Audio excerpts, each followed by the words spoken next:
मध्ये उत्पत्ती एकादशी, या एकादशीच्या दिवशी आळंदीची यात्रा सुद्धा असते आणि या एकादशी निमित्त पांडुरंगाचे साधू संतांचे सर्व भाविक भक्त हे आळंदीमध्ये दाखल झालेले आहेत इंद्रायणीमध्ये स्नान करण्यासाठी आणि संजीवन समाधीवरती संत श्रेष्ठ ज्ञानेश्वर माऊलींच्या संजीवन समाधीवरती नतमस्तक होण्यासाठी दर्शन घेण्यासाठी सर्व भाविक भक्त या आळंदीमध्ये दाखल झालेले आहेत। सर्वांनी दर्शन घ्या आणि जे काही अडीअडचणींनिमित्त आपल्या घरी असतील आजूबाजूच्या मंदिरांमध्ये दर्शन घेतील तरी सर्व भाविक भक्तांना या आपल्या शिवनेत्र भैरजी यूट्यूब चॅनलच्या माध्यमातून शुभेच्छा देतो आणि प्रत्येकाने दर्शन घ्या, माऊलींचं नामस्मरण करा, कीर्तन करा आणि प्रवास हा सुखरूप करा।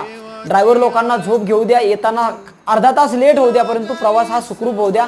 हा व्हिडिओ शेअर करा की जेणेकरून सर्व प्रवासी भाविक भक्त सुखरूप आपल्या घरपर्यंत पोहोचतील। एवढंच या यूट्यूब चॅनलच्या माध्यमातून सांगतो।